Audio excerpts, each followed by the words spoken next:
नमस्कार, India voice पर स्वागत है आपका। मैं हूं आपके साथ प्रियंका मिश्रा। बुलेटिन की करेंगे शुरुआत। यूपी उपचुनाव पर सीएम योगी ने बुलाई बैठक। कुछ ही देर में सीएम आवास पर होगी बड़ी बैठक। मंत्रियों के साथ बैठक करेंगे सीएम योगी आदित्यनाथ। यूपी में 10 विधानसभा सीटों पर होने हैं उपचुनाव। 10 विधानसभा सीटों पर उपचुनाव को लेकर मुख्यमंत्री योगी आदित्यनाथ की बैठक आज। अब से कुछ ही देर में सीएम आवास पर मुख्यमंत्री करेंगे बैठक। बैठक में अहम मुद्दों पर की जाएगी चर्चा। मंत्रियों के साथ बैठक करेंगे सीएम योगी आदित्यनाथ।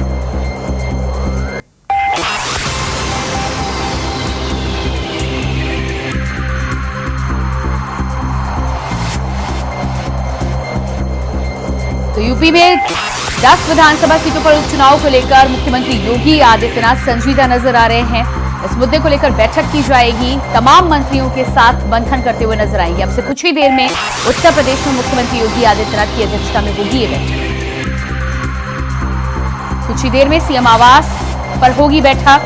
मंत्रियों के साथ करेंगे चर्चा।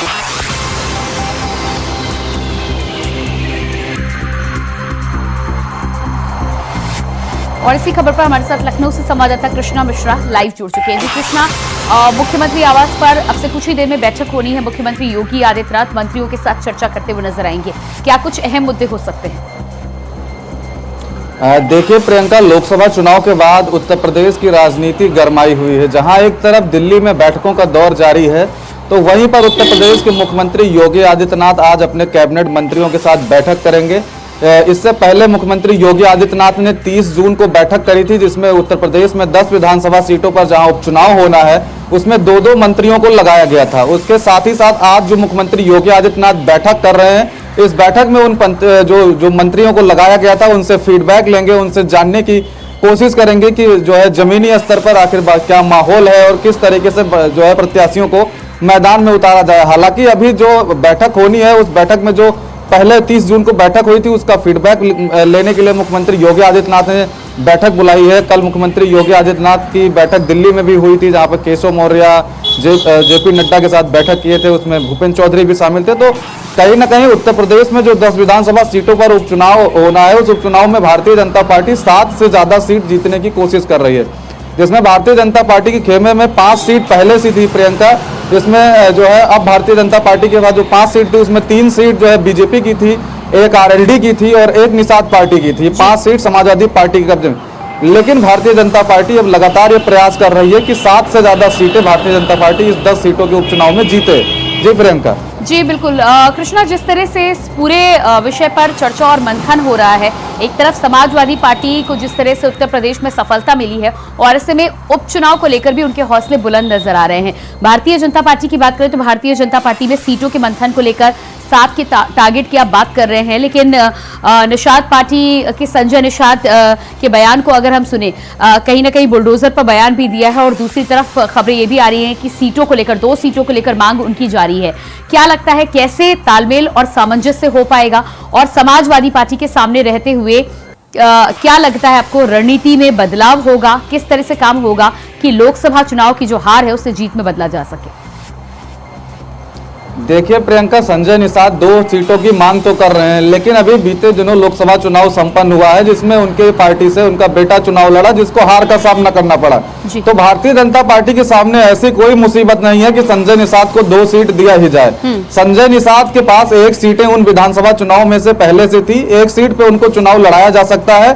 आप पार्टी विचार जरूर कर सकती है कि अगर कोई ऐसा प्रत्याशी संजय निषाद की पार्टी से विधानसभा उपचुनाव में आ रहा है जो अच्छा जो है जनप्रतिनिधि हो और जिसका अपने क्षेत्र में वर्चस्व हो, तो पार्टी उस पर विचार करेगी। लेकिन संजय निषाद के मांगने से उनको अब सीटें नहीं मिलने वाली हैं। संजय निषाद के जो बड़बोलेपन है, जो उनका बयान है, उसको लेकर तो वो लगातार चर्चाओं में बने रहते हैं, चाहे संजय निषाद हो, चाहे ओम प्रकाश राजभर हो। इससे कोई फर्क भारतीय जनता पार्टी पे पड़ता हुआ दिखाई नहीं दे रहा है। 15 मंत्रियों को भारतीय जनता पार्टी उत्तर प्रदेश की सरकार ने 10 विधानसभा सीटों पर भेजा था। उन मंत्रियों ने अपनी रिपोर्ट तैयार कर ली है। आज जो बैठक होनी है, उस बैठक में वो 15 मंत्री अपनी जो है रिपोर्ट जो है उत्तर प्रदेश के मुख्यमंत्री योगी आदित्यनाथ को सौंपेंगे। उसके आधार पर ही 10 विधानसभा सीटों के प्रत्याशियों का चयन किया जाएगा। हालांकि अभी इसमें ये कहा नहीं जा सकता कि संजय निषाद को कितनी सीटें मिलेंगी, आरएलडी को कितनी सीट मिलेगी, लेकिन एक सीट उनके खाते में भी थी। तो ऐसा कयास लगाया जा रहा है कि एक सीट फिर उनके खाते में। जी कृष्णा, पहले तो लोकसभा चुनाव की उत्तर प्रदेश में हार इससे पहले पार्टी की जो फजीहत हुई और उसके बाद हाल ही में 7 राज्यों में जिस तरह से उपचुनाव हुए हैं उसमें भी भारतीय जनता पार्टी से बेहतर प्रदर्शन इंडिया गठबंधन ने किया है। ऐसे में उत्तर प्रदेश की 10 सीटों पर उपचुनाव और सामने समाजवादी पार्टी, राह कितनी कठिन है? देखिए, अगर समाजवादी की बात करें प्रियंका, तो समाजवादी पार्टी का साफ तौर पर कहना है कि भारतीय जनता पार्टी को उत्तर प्रदेश और देश की जनता ने नकार दिया है। भारतीय जनता पार्टी के झूठे वादे, झूठे सपने को प्रदेश की जनता और प्रदेश की युवा जान चुके हैं। इसलिए जो अब 10 सीटों पर उपचुनाव होना है, इसमें साफ तौर पर जो युवा है, जो बेरोजगार हैं, जो किसान हैं, वो इंडिया गठबंधन के साथ हैं। लेकिन भारतीय जनता पार्टी के शीर्ष नेतृत्व का कहना है कि उत्तर प्रदेश में जो जन कल्याणकारी योजनाएं चलाई जा रही हैं उसको लेकर जनता के बीच में जाया जाए और इन योजनाओं के बारे में बताया जाए। कहीं ना कहीं जो भारतीय जनता पार्टी का शीर्ष नेतृत्व है वो लगातार ये भी कोट करते हुए आया है कि हम अपनी योजनाओं को पूरी तरीके से जनता के बीच पहुंचा नहीं पाए हैं। और जो भ्रम फैलाया गया था इंडिया गठबंधन की तरफ से कि संविधान खतरे में है, युवाओं का रोजगार छीन लिया जाएगा, इसमें इंडिया गठबंधन कहीं ना कहीं जो है इसको फायदा मिलता हुआ दिखाई पड़ा है। लेकिन अब इन्हीं सब चीजों को देखते हुए भारतीय जनता पार्टी जमीनी स्तर पर कार्य कर रही है। भारतीय जनता पार्टी ने अपने मंत्रियों को जो वहां के क्षेत्र के जो निजी स्वयं सहायता समूह है, जो एनजीओ है, उनके माध्यम से भी लोगों को जोड़ने की कोशिश कर रही है। और लगातार भारतीय जनता पार्टी ये प्रयास कर रही है कि जो 10 सीटों पर उपचुनाव हुआ है उस डैमेज कंट्रोल को जो है पूरी तरीके से उसको कंट्रोल किया जाए जो डैमेज हुआ है। लेकिन अब देखने वाली बात यह होगी कि 2024 के लोकसभा चुनाव के बाद जब उत्तर प्रदेश में 10 सीटों पर विधानसभा के उपचुनाव हो रहे हैं तो उसमें भारतीय जनता पार्टी का क्या प्रदर्शन रहता है। हालांकि भारतीय जनता पार्टी पूरी तरीके से तैयार है, उत्तर प्रदेश के मुख्यमंत्री भी पूरी तरीके से तैयार है, वो भी बैठक ले रहे हैं। आज बैठक में क्या कुछ निकल के आता है तो देखने वाली बात होगी। लेकिन मुख्यमंत्री योगी आदित्यनाथ ने पूरी जोर शोर से पूरी तैयारियों के साथ 10 सीटों पर विधानसभा चुनाव लड़ने का ऐलान कर दिया है और पूरी तैयारी के साथ वो जनता के बीच में जा रहे हैं। जी बिल्कुल। तो बैठक अब से कुछ ही देर में होने वाली है। दिल्ली में केशव प्रसाद मौर्य और जेपी नड्डा की मुलाकात, क्या इस बैठक में इस पर भी चर्चा हो सकती है? बिल्कुल प्रियंका, इस बैठक में इस पर भी चर्चा हो सकती है। दिल्ली में केशव प्रसाद मौर्य और जेपी नड्डा की मुलाकात हुई है, वहां पे भूपेंद्र चौधरी भी मौजूद थे, मुख्यमंत्री योगी आदित्यनाथ भी मौजूद थे और इस मौजूदगी में बैठक हुई है। इसमें चर्चा हुई है उत्तर प्रदेश के उपचुनाव को लेकर, क्योंकि जेपी नड्डा भी उत्तर प्रदेश में 10 विधानसभा सीटों पर उपचुनाव है, उसको लेकर जेपी नड्डा लखनऊ भी आ चुके हैं। और भारतीय जनता पार्टी के संगठन महामंत्री बीएल संतोष ने भी लखनऊ आकर जो बैठक करी है और संगठन की बैठक, बीजेपी के कोर कमेटी की बैठक, तो जो बैठक का दौर है वो लगातार भारतीय जनता पार्टी में एक के बाद एक बैठकें हो रही हैं और भारतीय जनता पार्टी अब जो है कोई कोर कसर छोड़ने वे वाली नहीं है। उत्तर प्रदेश में 10 सीटों पर उपचुनाव होना है, जिसमें भारतीय जनता पार्टी का मानना है कि हम 7 से ज्यादा सीटें जीतकर और हमारे विधायक जो है विधानसभा पहुंचेंगे। लेकिन अब ये देखने वाली बात होगी, वही इंडिया गठबंधन भी दावा कर रहा है कि हम 10 की 10 सीटों पर चुनाव जीतेंगे, क्योंकि भारतीय जनता पार्टी को उत्तर प्रदेश की जनता ने पूरी तरीके से नकार दिया है। और इसका परिणाम आप लोगों ने, अखिलेश यादव के द्वारा कहा गया कि इसका परिणाम आप लोगों ने जो है 2024 के लोकसभा चुनाव में देख लिया है। तो अब देखने वाली बात होगी कि भारतीय जनता पार्टी किस आधार पर जनता के बीच में जाती है। लेकिन जो इंडिया गठबंधन है, जो भारतीय जनता पार्टी है, वो दोनों पूरी जोर शोर से पूरी तैयारियों के साथ इन 10 विधानसभा सीटों पर उपचुनाव की तैयारी कर रहे हैं। कहीं ना कहीं इंडिया गठबंधन के लिए ये जो 10 विधानसभा सीटों पर उपचुनाव हो रहे हैं, ये 2027 को भी इसमें जो है इंडिया गठबंधन देख रहा है कि इसी आधार पे वो लगातार काम करेंगे। जो पीडीए की उनकी रणनीति है, वो पीडीए की रणनीति के तहत जाएंगे। तो वहीं पर भारतीय जनता पार्टी का भी कहना है कि जो दलित नेता है, जो पिछड़े नेता है, उनको ही इस चुनाव में मैदान में उतारा जाएगा और दलित और पिछड़ों की भागीदारी पर विशेष ध्यान दिया जाएगा। जी बिल्कुल कृष्णा, जानकारी के लिए बहुत बहुत शुक्रिया आपका। आप नजर बनाए रखिएगा।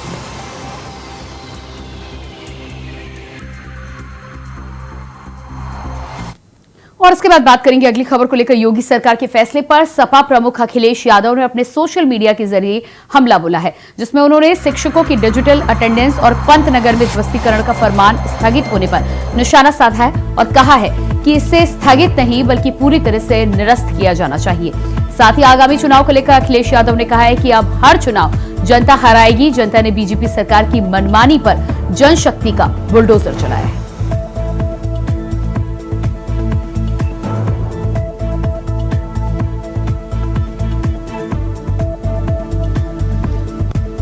तो उत्तर प्रदेश में होने वाले उपचुनाव से पहले सपा प्रमुख अखिलेश यादव ने भारतीय जनता पार्टी पर साधा निशाना, एक्स पर पोस्ट कर साधा निशाना।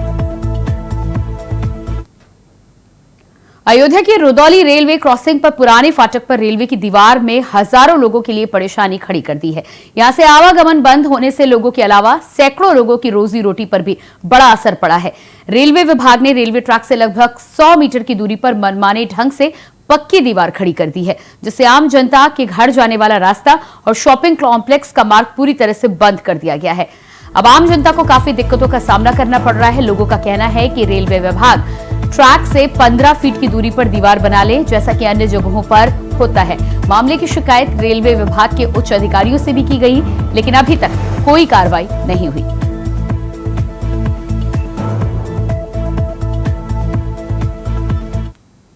तो यहाँ पे शॉपिंग कॉम्प्लेक्स बना हुआ है और यहाँ पे सैकड़ों परिवार रहते हैं। इनकी कॉलोनी यहाँ बसी है। लोगों को आवागमन पूरी तरीके से बाधित हो गया है।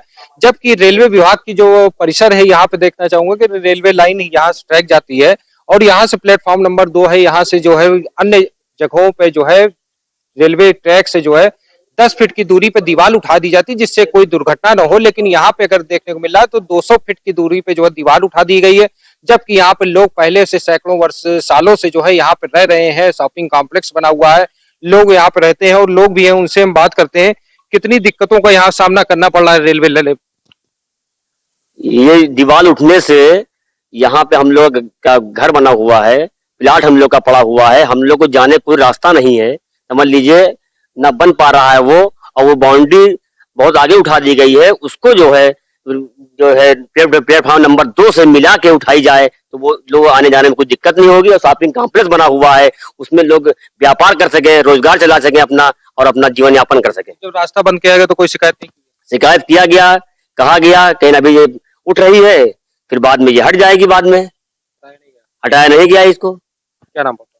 विवेक गुप्ता। तो यहाँ पे जो विवेक गुप्ता है, उनका कहना है कि जब रेलवे लाइन के सेकंड का निर्माण हो रहा था, उस दौरान कहा गया था कि ये दीवार टेम्परेरी बन रही है, लेकिन उसके बाद ये परमानेंट कर दी गई। लोगों को काफी दिक्कतें होती हैं। और भी कुछ लोग हैं, क्या कहेंगे दीवार बनने से कितनी दिक्कतें आ रही हैं? यहाँ पे दीवार बनने से हम लोगों को काफी दिक्कत आती है, आने जाने में बहुत परेशानी होती है। क्योंकि अब जो दीवार इतनी दूर बना दी गई है, पहले बोला गया था कि इसको हम लोग हटा देंगे, अभी मतलब काम में समस्या आ रही है इसलिए इसको बना रहे हैं।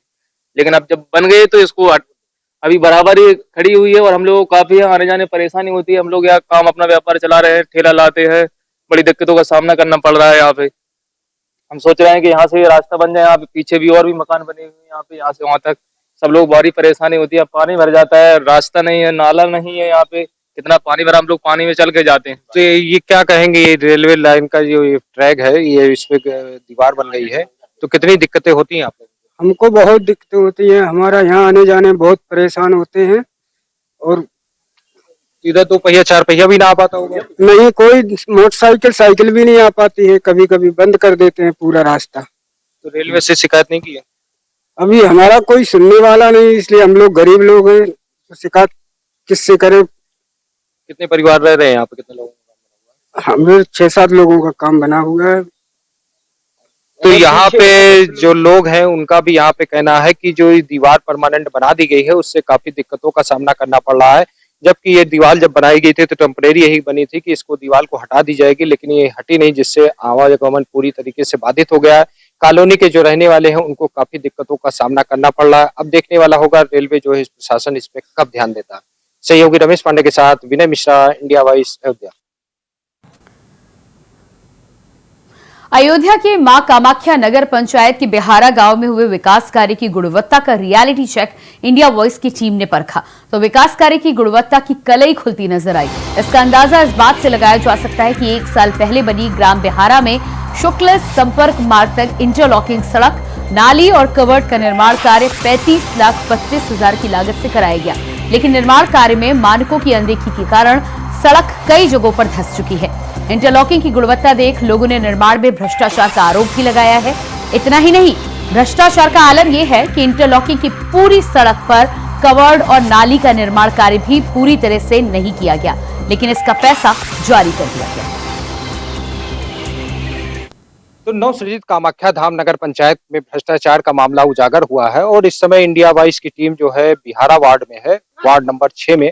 और यहाँ की स्थिति दिखाना चाहूंगा कि लगभग 1 साल पहले लॉकिंग और पिट कवर का निर्माण कार्य हुआ था, लेकिन इसकी दशा साफ तौर पे देख सकते हैं, जो ये कवर्ड एयर है, कवर्ड ना लगा करके बल्कि ऐसे ही बना दी गई है सड़क को, जिसकी वजह से साफ तौर पे देख सकते हैं कि सड़क जो है दरकना शुरू हो गई है।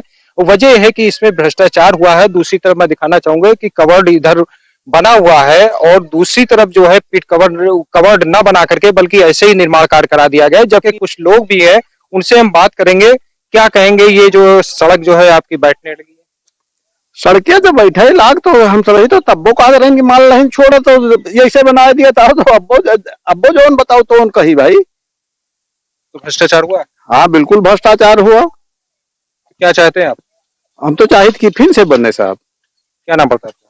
मोहम्मद अमीन। क्या कहेंगे इस सड़क पे जो निर्माण कार्य हुआ है कि इस सड़क बैठने लगी है और भी 1 साल करीब हो रहा है। 6 महीना हुआ बनने और जिसके में हमें बीचे बीचे में कह रहे थे, हमारा नाम है लल्लन सिंह बिहारा, वार्ड नंबर 6 श्यामा प्रसाद मुखर्जी में। हम ठेकेदार से बोल रहे थे कि भैया इसको मजबूती से बनाइए, तो बोले कि नहीं जो हमारे पास बजट आया वही मैं बनाऊंगा। चेयरमैन से नहीं, चेयरमैन से कहा तो कहें कि नहीं वो बना रहे हैं, बनने दीजिए, आप परेशान मत होइए, सही से बनेगा।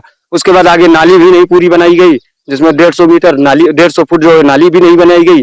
इधर से उधर पानी कर दिया गया, फिर भी बीच में कीचड़ भी हो रहा है, फिर भी कहा जाता है कोई सुना जाता है, जो है कोई सुनता नहीं, कोई अंते नहीं। सड़क बैठना शुरू हो गई है। उसके बाद गाड़ी भी मौके पे आने जाने, झाँप भी समूला टूट गया है, जिसमें सिरमिट और कुछ भी डाला नहीं गया। बोलो तो उसके बाद कहते हैं कि तुम तो गुंडाई कर रहे हो, ये कर रहे हो, वो कर रहे हो, जिसमें माननीय हमारे मुख्यमंत्री जी पूरा बजट देते हैं, लेकिन वो सुना नहीं जाता है। बस यहाँ के जितने लोग हैं खा रहे हैं, पी रहे हैं, उड़ा रहे हैं, और क्या करेंगे। तो भ्रष्टाचार चालू है पूरा। माननीय हमारे मुख्यमंत्री जी सुन लें तो इसकी पूरी जांच करा लिया जाए तो बहुत अति सुंदर हो जाएगा, देश में विकास भी शुरू हो जाएगा। और ये कवर्ड भी नहीं बना हुआ है। हाँ, एक तरफ कवर्ड बनाया गया, दूसरी तरफ जो है नाला से ही जोड़ दिया गया है, उधर कवर्ड नहीं बनाया गया। इसी कारण से वो गिट्टी बैठकर पूरी सड़क ध्वस्त हो रही है। तो यहाँ पे जो ग्रामीण है उनका भी यहाँ पे कहना है कि इस सड़क पे जो है भ्रष्टाचार का मामला उजागर हुआ है।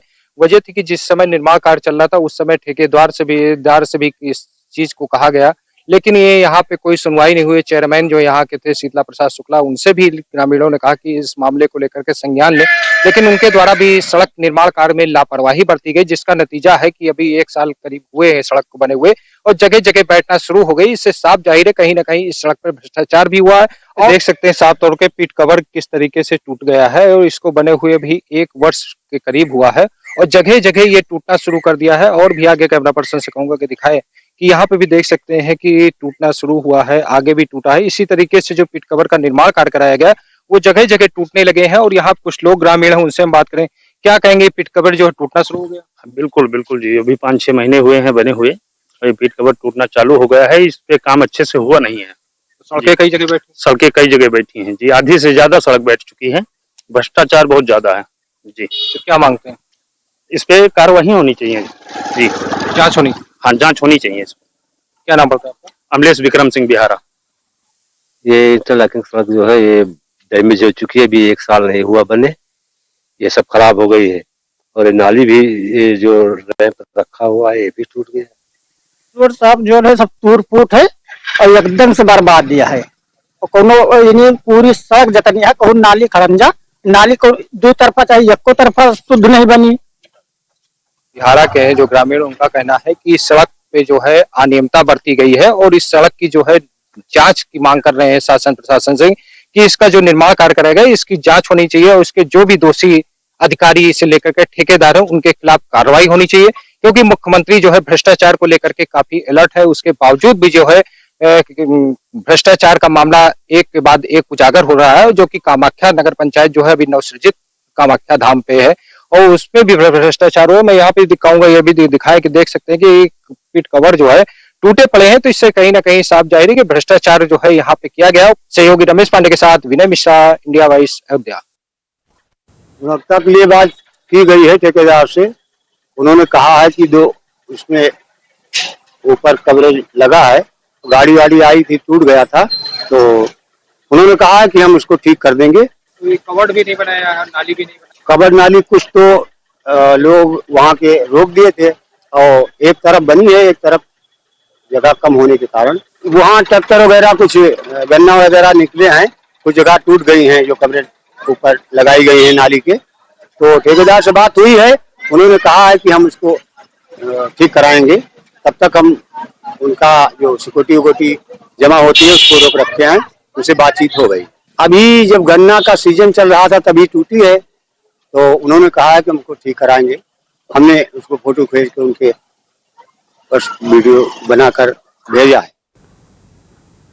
अगली खबर लखनऊ से सामने आ रही है, जहां देर रात 3 आईपीएस का तबादला किया गया है। बता दें कि हापुड़, गाजियाबाद, लखनऊ के आईपीएस अफसर का तबादला किया गया है, जिनमें कुंवर गानंजय सिंह को हापुड़ का एसपी बनाया गया है, तो वहीं राजेश कुमार गाजियाबाद के डीसीपी बने हैं। इसके अलावा एसपी हापुड़ अभिषेक सिंह को वेटिंग में रखा गया है।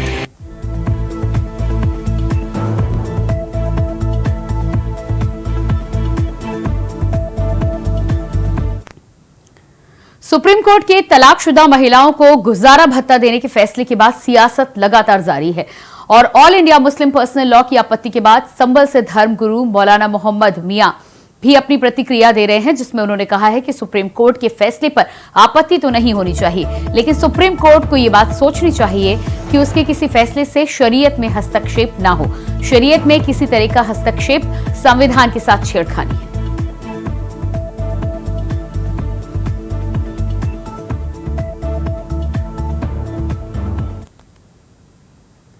जौनपुर के सिकरारा थाना क्षेत्र के दुर्गापुर गांव से मामला सामने आया है। बच्चों के विवाद में 2 पक्ष आमने सामने हो गए हैं। मारपीट का वीडियो सोशल मीडिया पर वायरल हो रहा है। वहीं इस घटना में एक किशोरी घायल हुई है। फिलहाल पुलिस मामले की जांच में जुट गई है।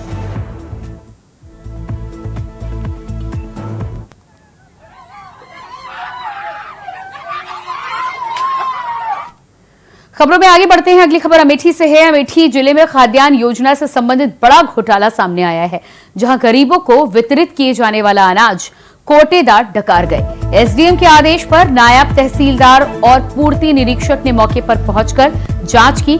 जांच में अनाज की जगह बोरियों में भरी गिट्टियां मिली हैं। अब जिला अधिकारी के आदेश पर कोटे की दुकान को सील कर दिया गया है और कोटेदार सावित्री देवी और उनके पति पर केस दर्ज किया गया है।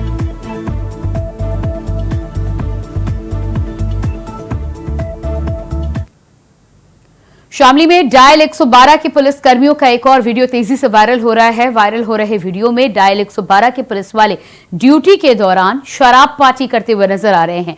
वो भी डायल 112 के कार्यालय में जाम छलकाए जा रहे हैं। शराब पार्टी का ये वीडियो मोहल्ला रेल पार में स्थित डायल 112 के पुलिस थाने का बताया जा रहा है, जो कि सोशल मीडिया पर तेजी से वायरल हो रहा है, जिसमें एक पुलिसकर्मी बिना वर्दी जबकि 2 पुलिसकर्मी वर्दी में दिखाई दे रहे हैं।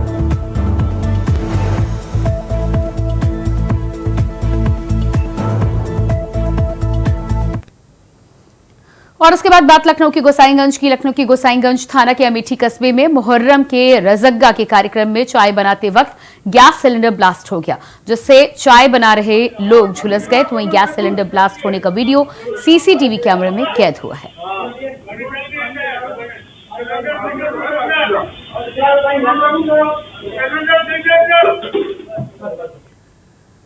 राप्ती नदी का जलस्तर 20 सेंटीमीटर बढ़ने से खतरे के निशान से ऊपर 93 सेंटीमीटर के ऊपर ये मार्क पहुंच गया है, जिससे जिले के 48 गांव बाढ़ से प्रभावित हो गए हैं। उसे बढ़ने का क्रम लगातार जारी है। हालांकि नदी के ऊपरी हिस्से में जलस्तर घटना शुरू हो चुका है, जिसको लेकर जिलाधिकारी कृष्णा करुणेश ने कहा है कि राप्ती नदी खतरे के निशान से करीब 1 मीटर ऊपर बह रही है। 48 गांव प्रभावित हुए हैं। देखिए, आज राप्ती नदी का जो जल स्तर थोड़ा सा बढ़ा हुआ है और जो पानी का फैलाव जो नॉर्मल एरियाज में हुआ है, उसका निरीक्षण आज बोट के माध्यम से कमिश्नर सर, डीआईजी सर हमारे और डीएम साहब द्वारा किया गया है। कुछ गांव जो इससे प्रभावित हुए हैं उनका भी भ्रमण किया गया है। वहां पर जो लोग रह रहे हैं उनसे बातचीत हुई है। जो फूड पैकेट्स और राशन उनको वितरण होना है वो समय से वितरित हो रहा था। लगातार प्रशासन और पुलिस की जो बोट्स हैं वो चल रही हैं। पीएसी, एनडीआरएफ, एसडीआरएफ सभी लोग अलर्ट में हैं। वो भी क्षेत्रों का भ्रमण कर रहे हैं और हर स्थिति को निपटने के लिए हम लोग तैयार हैं। अभी तक ऐसी कोई स्थिति नहीं है। बाकी आगे आने वाली जो परिस्थितियां होंगी उसके लिए सभी तैयारी पूर्ण है और सबको हम लोग संपर्क में हैं और उनको जो भी जरूरत है मदद वो पहुंचाई जाए। बट अब ये नदी स्टेबल हो गया है, तो हम लोग एक्सपेक्ट कर रहे हैं कि अब थोड़ा सा लेवल रिसीड करेगा। टोटल जनपद में करीबन 48 गांव के आसपास प्रभावित हुआ है। अगर आप घाघरा और राप्ती नदी को देखते तो सभी गांव में जो जो जितने प्रभावित गांव हैं वहां पे राशन वितरण, फूड पैकेट सभी का डिस्ट्रीब्यूशन किया जा रहा है। रेगुलर बंधों की पेट्रोलिंग की जा रही है। जितने भी रेन कट्स हुए थे अराउंड एक वीक पहले उसको ठीक करा लिया गया है और मतलब चूंकि अगर नेक्स्ट बार दोबारा अगर बारिश होता है तो उसके लिए हम लोग स्थिति में तैयार रहें। और इसी के साथ फिलहाल इस बुलेटिन में इतना ही। खबरों का सिलसिला जारी रहेगा।